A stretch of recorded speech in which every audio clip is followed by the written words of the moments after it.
How's it going, everyone? Mr. Geyser here with the lesson 12B for our equivalent representations of trigonometric functions. In this lesson, we'll study two different categories of trigonometric identities. We'll first use the formulas that involve the sum and differences to verify the identities and the double angle formulas. For this sum and differences formula here, we want to showcase a difference between how sine and cosine are adding or subtracting two different angles.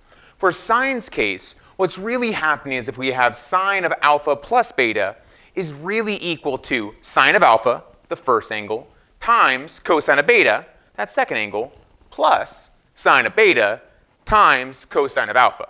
Where really we're just taking sine and cosine, alpha beta, plus sine and cosine, beta alpha. And it's the exact same thing for when we're subtracting alpha and beta with sine, where we're still taking sine of alpha times cosine of beta minus now sine of beta minus cosine of alpha.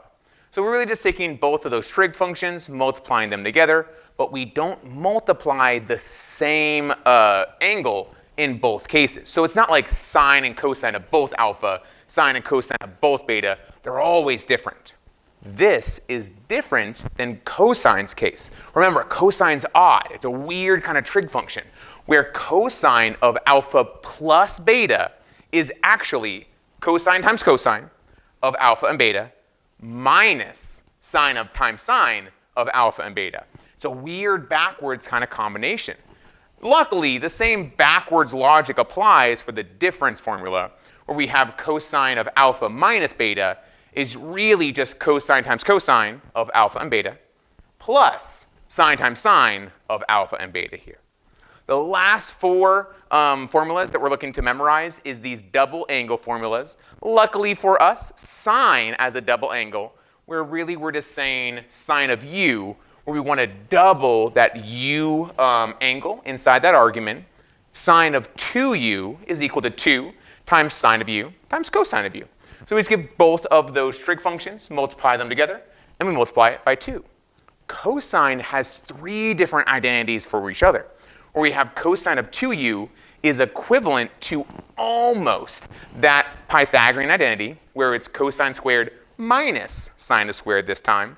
Or, and it will pop up throughout these examples here, it could also equal 2 times cosine squared minus 1, or 1 minus 2 sine squared of u. So these two kind of tie together where it's almost like part of the identity, or that Pythagorean identity, but we're doubling that trig function that we leave out. So it's 2 times that cosine squared of u minus 1 comes from that Pythagorean identity. That sine squared of 1 here, or 1 minus sine squared, comes from that Pythagorean identity, but we're just doubling those squared trig functions there. Now, for example 7, we're going to find the exact value of sine of 5 pi over 12 while using this idea that 5 pi over 12 really is just the sum of pi over 6 plus pi over 4. Well, with that knowledge, we could say that sine of 5 pi over 12 is the same as saying sine of pi over 6 plus sine of pi over 4. Well, now that we have this sum of two angles, we could try and use those sum and difference equations where now we have sine of pi over 6 times cosine of pi over 4, those two different values of trig, those two different values of theta, plus sine of pi over 4 times cosine of pi over 6. Well, now we just have a bunch of these values here that we just need to look up and use from our unit circle, where we know these values here for x and y at pi over 6 are just going to be, or sorry, at pi over 4 is just going to be root 2 over 2, comma, root 2 over 2. And for pi over 6, that's just going to give us that root 3 over 2, comma, 1/2. So let's fill that in for sine first. We're going to get that sine of pi over 6 is 1/2. Sine of pi over 4 is equal to root 2 over 2.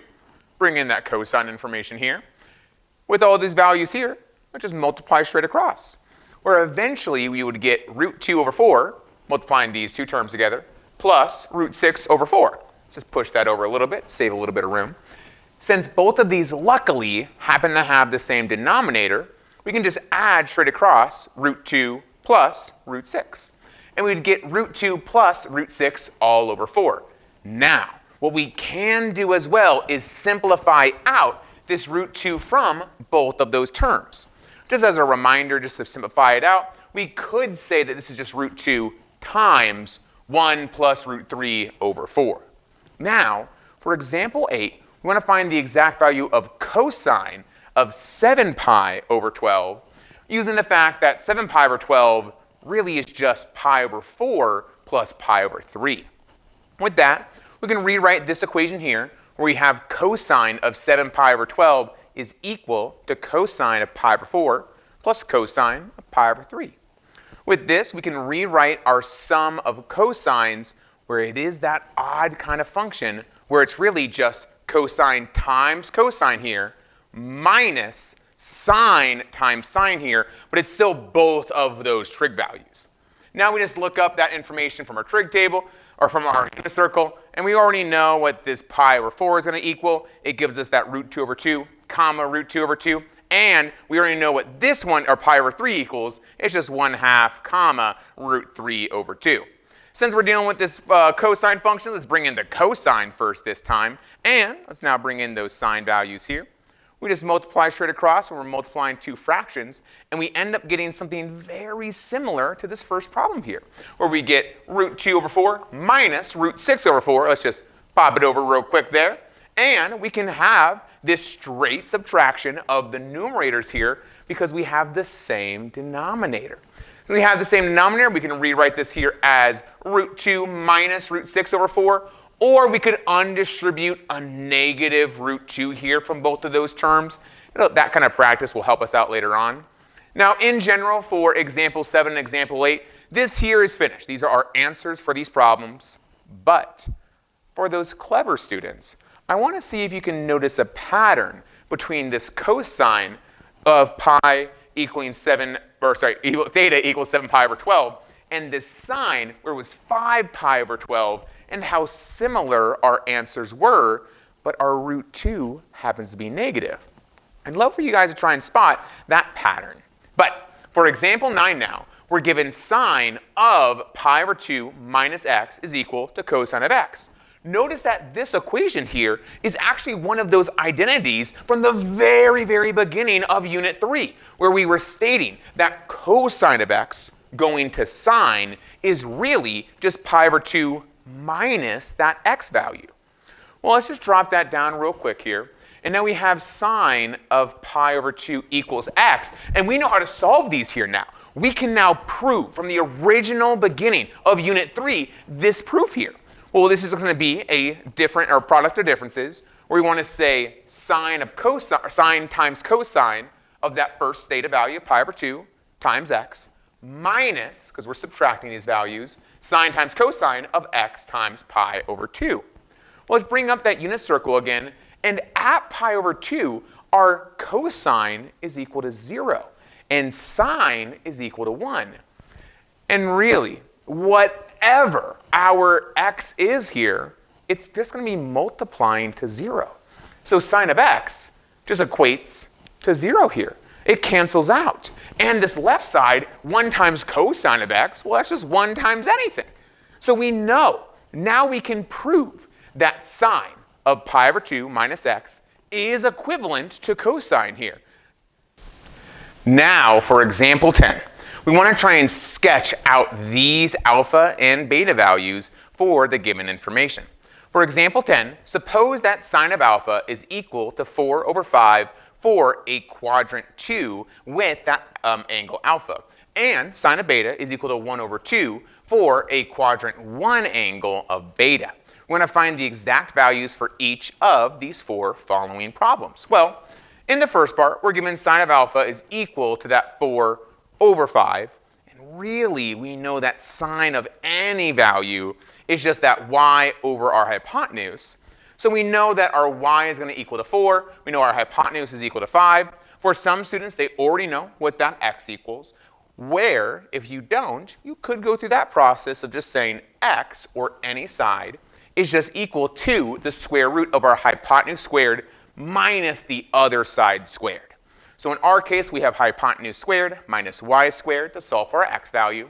So we just bring in 5 for hypotenuse, 4 for our y value. 5 times 5 gives us 25, 4 times 4 gives us 16, 25 minus 16 gives us 9, and then the root of 9 just gives us 3. So for those students who saw that this was a 3, 4, 5 triangle right off the bat, awesome job there.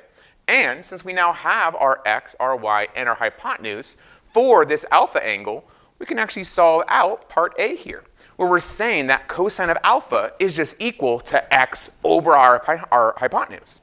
Since our x here is in the negative section, because we're in quadrant 2, we add that negative value to our x here.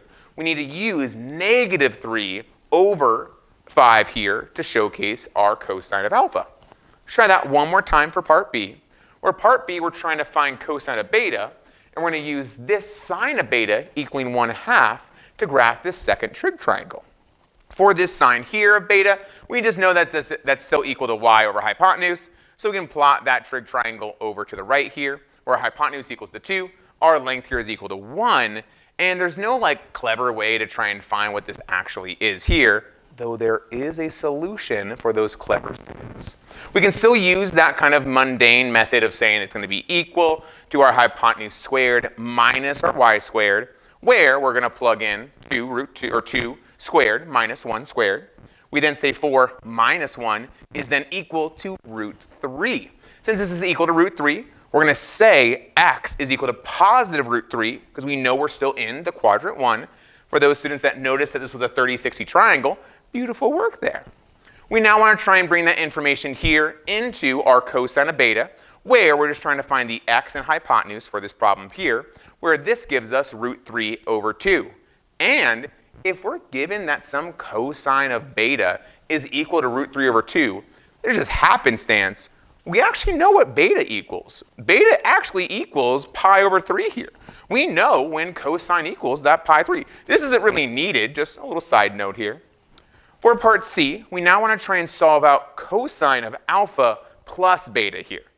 Now notice, when we're given this problem here, we don't really know what alpha is, or we don't know what beta is. In this case, we're kind of clever and found it out. For this problem though, we actually know what cosine of alpha is equivalent to. We know what each of these are equivalent to because we solved it out based on the trig triangles. We know that this cosine of alpha is equal to negative 3 over 5. We know that this sine of alpha is equal to 4 over 5. It's a given piece of information. And we solved out, again, that given piece of information for sine, 1/2, and cosine of beta is equal to root 3 over 2. Even though we don't know what those theta values are equal to, or those angles are equal to for alpha and beta, we can still find ways to solve out what they are equivalent to, the whole trig function is equivalent to. Now we just multiply our fractions straight across. We end up getting negative 3 times root 3 over 10 minus 4 over 10. Luckily for us, our denominators are all the same, so we can just find that answer there as negative 3 root 3 minus 4 all over 10 is equivalent to our cosine of alpha plus beta. Let's try that one more time here with our sine value, where we're given sine of alpha plus beta here. We can just rewrite that immediately as that sine of alpha times cosine of beta plus that sine of beta times that cosine of alpha. Or just bringing back that same information from before, that given piece of information for sine already provided for us, these cosine values here that we ended up solving for based on the trig triangles. We just multiply those straight across, and we end up getting this final value for sine of alpha plus beta is equal to 4 times root 3 minus 3 now, all over 10. For example 11, we're going to write the trigonometric expression as an algebraic expression, where if we're given this sine of inverse tangent of 1 plus inverse cosine of x, where we want to let u, this angle here, be equivalent to inverse tangent of 1, and we want to let this angle of v be equivalent to inverse cosine of 1. Well, first, let me just recolor this a little bit. I'm going to make my u that yellow color, this v this other color of green. We do have this missing side length here. Since we don't have a value for x, we know that we can solve this side length by just making it in terms of x. So it's going to be the square root of 1 minus x squared, where 1 is squared, 1 times 1 is just 1. And now we want to find this equation here. What is this equivalent to? Well, we know what inverse tangent of 1 is equal to. We know it's exactly equal to whatever u is. I don't know what u is equal, but we know it's equal to u. Same thing for this inverse cosine of x. We don't know what this x value is, but we know exactly that this is equal to v. And we can solve out these summations of angles, where sine of u plus v is just equal to that sine of u times cosine of v plus sine of v times cosine of u. And we can use that information from example 10, where we don't need to know what the angle of v or the angle of u is to find what those equivalent fractions are. Where sine of u is just going to be that y value over that hypotenuse of 1 over root 2. Where that cosine of v is just going to be that x over this hypotenuse of 1. And then we're going to add the sine of v, where we're going to use that information that we found in the very beginning, that root of 1 minus x squared all over 1 here. And finally, we just bring in that cosine of u, which is going to be 1 over root 2 here. Now that we have all of our equivalencies, we can just multiply them straight across. We end up getting x over root 2 plus the square root of 1 minus x squared over root 2. Luckily, we have that same denominator in both fractions, so we can just add them straight across to here. Now, in general, we do not want to have a radical in the denominator. And for a bit of extra credit, I'm curious to see if you guys can find the equivalency of this fraction here where root 2 isn't in the denominator.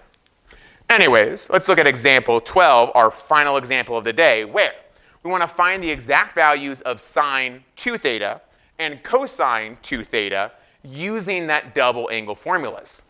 At the very beginning, we're given that cosine of theta is exactly equal to 3 over 5, and specifically theta is in between 3 pi over 2 and 2 pi. Since we know that theta is in between those two values there, we know we're dealing with quadrant 4 here. Since we're dealing with quadrant 4 here, we know that our x is going to be positive while our y is going to be negative. And as a reminder, our hypotenuse is always going to be positive here. We can actually plot our theta value here. Notice that our theta is going all the way around our unit circle here, or not a unit circle, but all the way around our graph here, and it's not this corresponding angle. As a review here, this green angle is our corresponding angle that adds to our theta here to get 2 pi. We're not using that corresponding angle in this problem here. There's just a little reminder.